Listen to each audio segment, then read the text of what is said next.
During dinner at a restaurant, my mother-in-law made a deeply hurtful remark, suggesting that I didn't belong simply because I wasn't related by blood. Her words stung, making me feel undervalued, and I had the sudden urge to leave. As I rose to go, she demanded that I pay for the meal since I was leaving early. Feeling mistreated, I refused to pay for everyone else's dinner. My name is Samantha, and I work in an office. My husband, Peter, and I have a generally happy marriage, but there's one significant issue: his mother. She constantly criticizes me and interferes in our lives.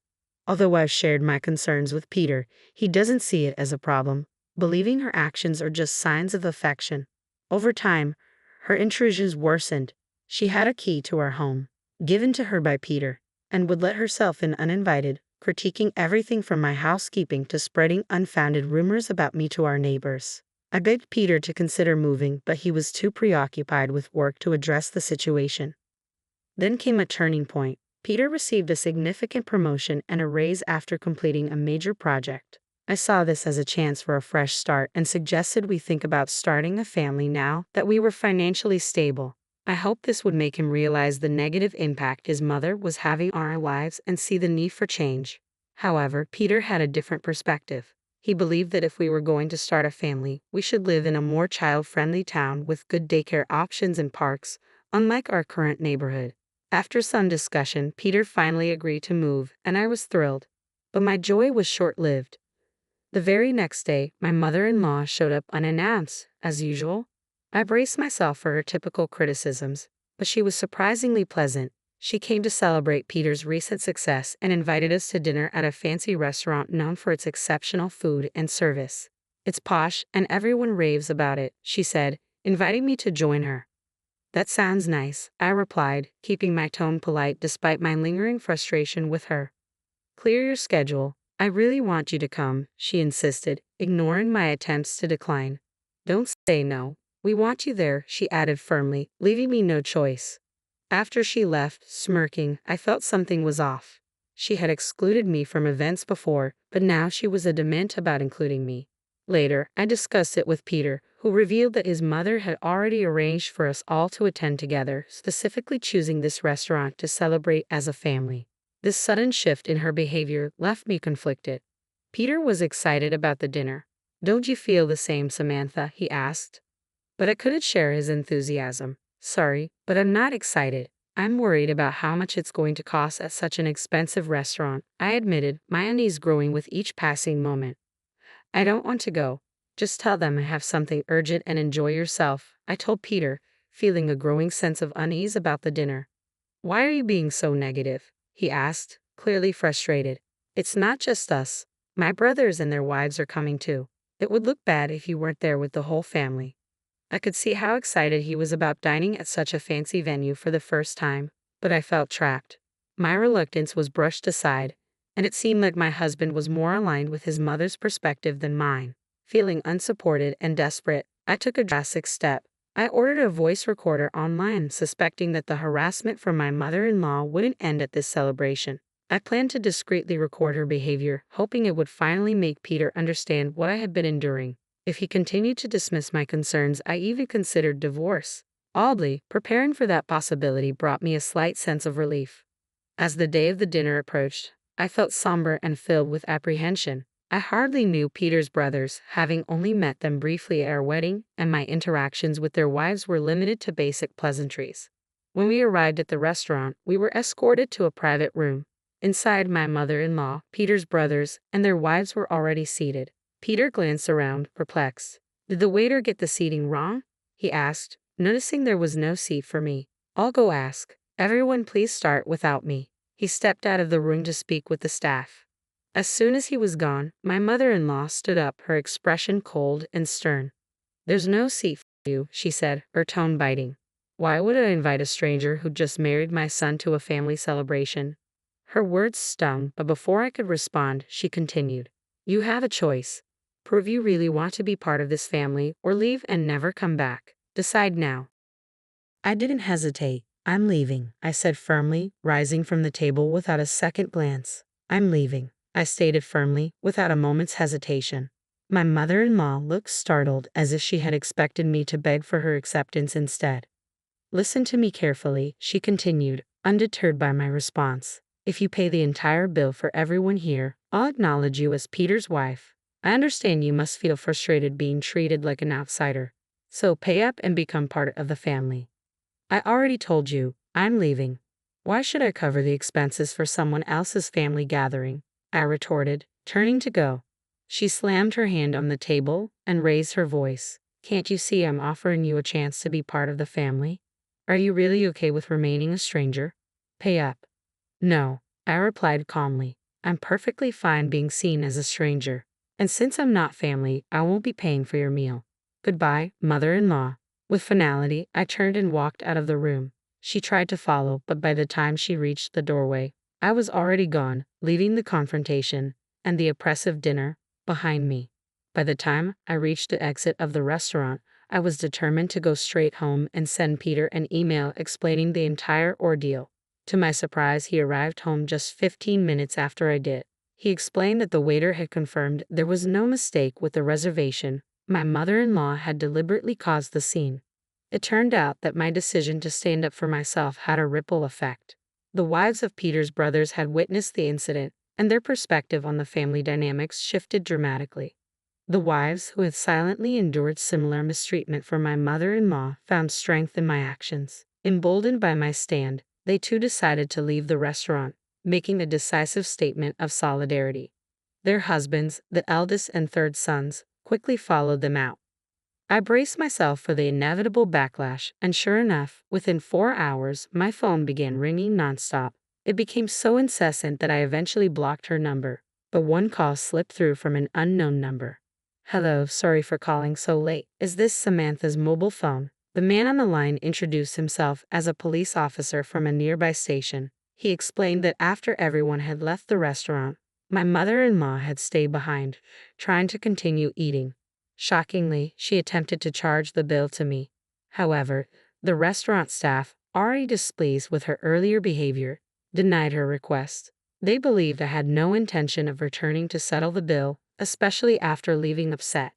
Finding herself in a bind, my mother-in-law was advised to pay by card, but she had neither a card nor enough cash to cover the expenses for everyone's meals.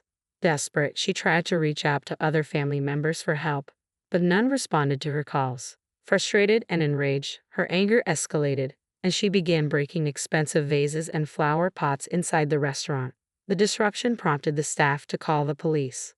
When the officers arrived, they managed to calm her somewhat, but she remained defiant, refusing to take responsibility for the chaos she had caused. With the restaurant yet to be compensated, the staff requested the police to escort her home.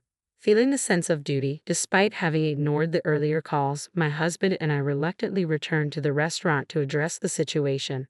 Upon arrival, we found the police still attempting to pacify my mother-in-law. The moment she saw me, she glared and shouted, "You're useless. This mess happened because you didn't pay the bill.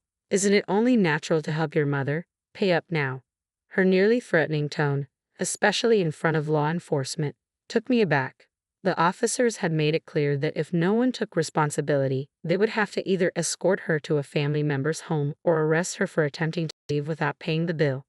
Exasperated and determined to end the drama, I responded firmly, "Please take her away. Arrest her or do whatever you need to do, but make her take responsibility." My mother-in-law looked stunned by my assertiveness. "How could you say something so heartless? I can't believe it. Just pay the bill. It's bad luck to have a family member arrested," she pleaded. But my resolve was unshaken. "I don't care. I'm not family, and I don't want to be associated with someone who's acting irrationally and causing a disturbance," I replied. With that, I turned to leave the restaurant, determined to let the police handle the situation. All I wanted was to distance myself from the chaos and ensure my mother-in-law faced the consequences of her actions. Just as I was about to walk out, my husband, who had been silent until now, suddenly spoke up. "I understand what happened was awful for Samantha, but is it really serious enough to warrant an arrest?" he asked, coming to his mother's defense. "You're missing the point," I shot back. "She's in trouble with the police because she tried to leave without paying and caused a scene. It has nothing to do with me. Or are you suggesting I should be responsible for paying for 7 people's meals when I didn't even eat?" My husband fell silent, then walked past me towards the police and the restaurant staff. Anticipating his next move, I called out, "If you're going to pay for her meal and compensate them, we're getting divorced. Think about that." He didn't respond to my ultimatum. Instead, he quietly took out his wallet. Feeling hurt and betrayed, I left the restaurant, walking back home alone. Once home, I began packing my essential belongings, my decision to leave solidifying with every item I placed in my bag. Just before midnight, my husband returned. "Mom's not getting arrested," he sighed, clearly exhausted. She was in the wrong, but the restaurant said they'd forgive her if I compensated them and promised she wouldn't come back. I didn't have enough money, so I called my brothers to help. "I'm so tired," he went on, recounting the night's events, his frustration growing as he noticed my silence. Finally, he saw the packed bags. "What's with these bags?" he asked, confusion evident on his face. "I'm getting ready to leave," I replied, my voice steady. "We're getting divorced." His face fell as the weight of my words hit him, and I knew the rift his actions had caused was too deep to repair. "I told you that if you sided with her, we get divorced." "You can't say you didn't hear me," I declared, my voice steady and resolute. My husband's face showed pure shock, his eyes wide with astonishment before his expression shifted, and he began raising his voice. "What's happening? You've been acting so strange today. I understand that Mom did something terrible, but why does this have to lead to divorce?" he exclaimed. "I've told you countless times that I'm being mistreated," I countered, frustration seeping into my tone. "Even with all the evidence and others backing me up, you still chose your almost arrested mother over me. Isn't it reasonable that I want to divorce someone who behaves like that? I've had enough." He continued to protest, but I barely listened. My mind was already focused on leaving the house and taking the necessary steps for a divorce. The very next morning, I went straight to get the divorce papers. When I handed them over to my husband, he made a dramatic show, lamenting how he didn't want a divorce. However, the moment I mentioned involving a lawyer, his reluctance disappeared, and he signed the papers. I sent them off immediately, marking the official end of our marriage. Finally, I felt a profound sense of freedom, reclaiming my independence. Soon after, my now ex-husband moved out and went to live with his parents. It turned out he had relied heavily on me for household chores, and without me, he struggled to manage on his own. The apartment quickly fell into disarray, and disliking the mess, he ended the lease and returned to his parents' home. A similar fate befell his eldest and third brothers. On the day my husband called them to help with the financial compensation at the restaurant, both encountered conflicts with their wives. Their wives had refused to pay for a debacle caused entirely by their mother-in-law. These tensions exposed deeper issues in their marriages, revealing a pattern of behavior far beyond my situation. However, both brothers chose to dip into their savings to help their mother without consulting their wives. This financial decision sparked heated disputes and strained their marriages, leading to serious talks of divorce. Ultimately, both brothers moved back to their parents' home, joining my ex-husband and mother-in-law. Like their mother, they refused to engage in any housework, preferring to rely on others. The entire family dynamic became the talk of the neighborhood, fueling endless gossip. Neighbors whispered about how the wives had allegedly abandoned their husbands, but in truth, they were simply standing up for themselves against a toxic family environment. In the end, my mother-in-law and her 3 sons, reluctant to grow up and take responsibility, found themselves all living together again, trapped by the very behaviors that had driven their families apart. The 3 brothers, in response, received staunch support from their mother, who blamed all the family strife on their wives. My ex-husband, hearing about this, nodded smugly, convinced that divorcing me had been the right decision. Despite the swirling rumors, my relationship with the neighbors remained strong. They knew all too well about my mother-in-law's difficult personality and kept a respectful distance from her, occasionally sharing quiet laughs about her antics.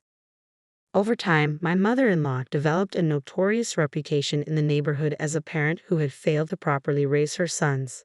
My ex-husbands were labeled as mama's boys, criticized for siding with their mother instead of supporting their wives. Despite their attempts to reach out to me, I took decisive steps to start anew. I changed all my contact details and moved to a new house, ensuring they couldn't find me, securing my peace and beginning a fresh chapter far from the turmoil of the past.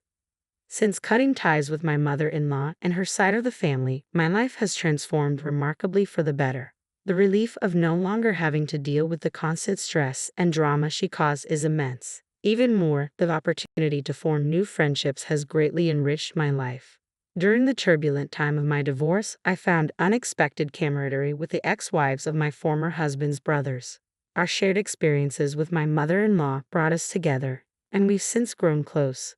Now, we frequently meet up for meals and enjoy weekend shopping trips. Ironically, I find myself grateful to my ex-husband for one thing, introducing me to these incredible women who have become dear friends. In just 3 days, we're planning to explore a new cafe in town. It's refreshing to engage in activities that bring us joy, free from the toxic relationships of the past. This newfound freedom is incredibly liberating. I'm now living the life I've always wanted, surrounded by friends who uplift and support me.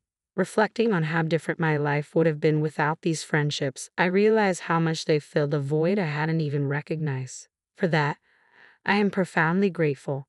I cherish these bonds deeply and hope they last a lifetime, as they have truly changed my perspective on what it means to have supportive, meaningful relationships.